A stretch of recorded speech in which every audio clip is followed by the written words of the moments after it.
María José Carrión. Gracias, señora presidenta. Un saludo a todos los compañeros y compañeras asambleístas. Quiero primero reconocer el trabajo de la comisión presidida por William, médico, y también de todos los miembros, hombres y mujeres que han participado en esta discusión. Me parece a mí que desde el punto de vista de la salud pública existen dos condicionantes fundamentales. La una es los derechos constitucionales y legales que los ciudadanos de manera general tienen ganados, construidos, y en el caso del parto especialmente, y hay mucha experiencia aquí en Pichincha, el parto gratuito y la lucha por el parto y las leyes que alrededor de estos temas se han generado.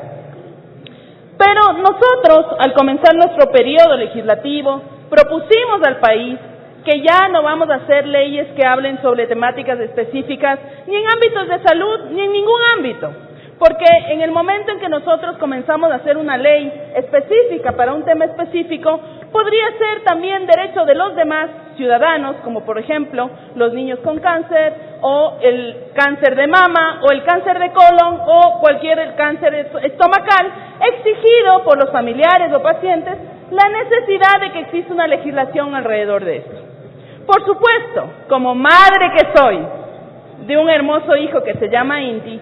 entiendo la necesidad de la construcción y de la posibilidad de exigir desde el punto de vista sanitario las mejores condiciones posibles para los partos, y que eso pase de ser de lo que muchas madres consideran también una violentación a sus derechos, lo que pasa en muchas instituciones, especialmente del sector privado, y tomando la posición de la ponente, efectivamente podría haber un aumento del número de partos que se lleven, que podrían llevarse desde el punto de vista de un parto natural, ¿verdad?, a la cesárea, y esto aumentando un riesgo innecesario de la madre y del niño. Entendemos esa necesidad, pero lo que no podemos estar de acuerdo es que esto sea un proyecto de ley, porque el día de mañana, y como médico lo puedo decir, tenemos los vademecums de medicina y todos los instrumentos que estudiamos durante 8 años, en mi caso, la carrera y la especialidad, para que cada ley que se pueda plantear sobre un tema específico se la haga,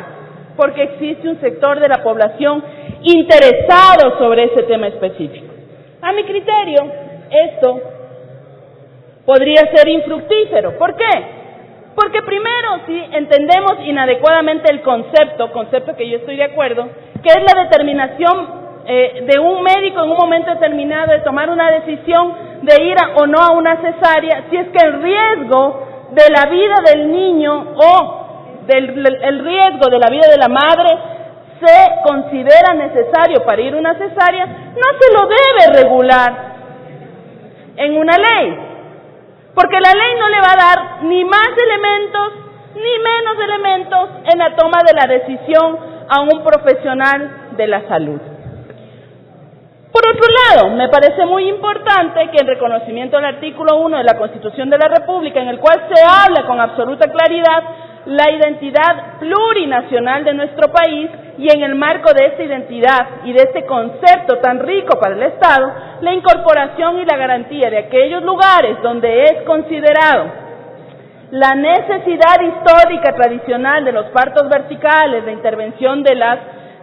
parteras y demás, se garantice eso, por supuesto. Pero la pregunta que yo hago al Pleno de la Asamblea Nacional, a las compañeras, a los compañeros, ¿es necesaria una ley para esto?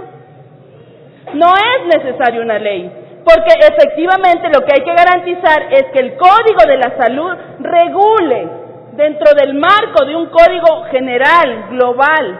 ¿verdad?, regule que dentro de la necesidad del cumplimiento de la Constitución de la República y a esa atención prioritaria que ya el artículo constitucional establece, a las madres embarazadas, a los niños en etapa del periparto, se debe garantizar a través de una política pública adecuada y acorde, con respeto a su identidad cultural, por supuesto, y absolutamente claro en que las condiciones de atención deben ser específicos. Yo entiendo la necesidad también de los sectores, de las personas que han trabajado alrededor de este tema del parto vertical y del parto humanizado, que se quiera proponer una ley. Pero mi propuesta no es que no exista la norma. Mi propuesta es que la norma sea incorporada a un marco global general integral que es el Código de la Salud. Porque en relación a la vida de las mujeres, en relación a la vida de los neonatos, mi pregunta, y especialmente a los compañeros galenos, es si efectivamente tiene que ver solo con la salud de la mujer el parto. No, por supuesto que no, y todos lo sabemos. Existen condiciones que se relacionen directamente a la posibilidad de tener un parto en mejores condiciones para la madre y el niño. Por ejemplo, condiciones alimentarias adecuadas, ¿verdad? ¿Qué es lo que se requiere entonces para que esto ocurra? Esas condiciones generales óptimas para un proceso de el embarazo, un proceso de parto y el posparto. Que exista un sistema acorde a las necesidades y sobre todo que se garantice que este sistema atienda a la madre en etapa de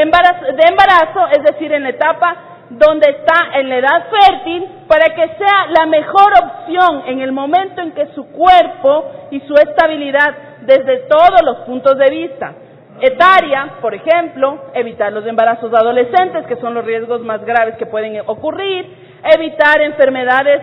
que se puedan prevenir adecuadamente, como por ejemplo las incidencias de enfermedades recurrentes como la hipertensión, como la diabetes del embarazo, evitar condiciones inadecuadas sanitarias para esa madre y sobre todo la atención integral de prevención y promoción de mejores hábitos alimenticios, elementos fundamentales para la vida de las madres, para la vida de los neonatos. Por tanto,